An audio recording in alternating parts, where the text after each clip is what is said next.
A jedou. Tak přátelé, poslední výstřel dnešního odpoledne. Kilometr. Muži, ženy dohromady, máme tady kvalitní pole, budeme se jim také věnovat.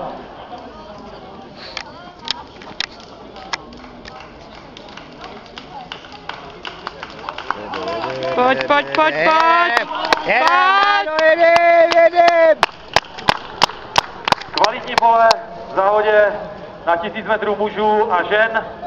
Číslem 49 vede to pole Pepa Šimca z Rokycan, dále je tam Jan Strnad, Jan Beneš, ale také se 47 Lukáš Svatoš z Domažlic, vynikající závodník, stejně jako se 48 Šimon Eko z Rokycan, Robin Zoff má 15 Milaři Domažlice, Pavel Olič 52 z Domažlic a David Špindler 51, který je z Mariánských Lázní a má stříbrnou medaili z letošní haly na 1500 metrů. Nezapomeňme na ženy, je tam také největší hvězda s číslem 56 Lucka Šimečková, která má letos bronzovou medaili na 15 stovce v hale a také bronzovou medaili z krosu ve Střelských Hošticích. Tak, na ženy bude čas, pojďme se podívat na chlapce, kteří budou mít před sebou posledních závěrečných 400 metrů, pojďte je také povzbudit. Pojď! Mužů, kteří tady na čele. Pepa Šimca druhý a Pavel Olič třetí. To blbý, že to tahne. Co?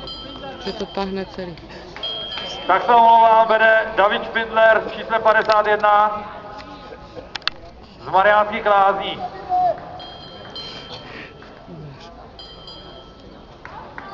David Špindler stále na čele.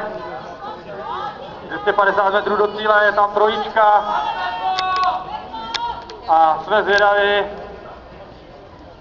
jak to všechno dopadne. Jsou tam 3 borci na 3 pomyslné medaile. David Špindler stále na čele. Říkal jsem, že David má stříbro z haly na 1500 metrů. Teďka David Špindler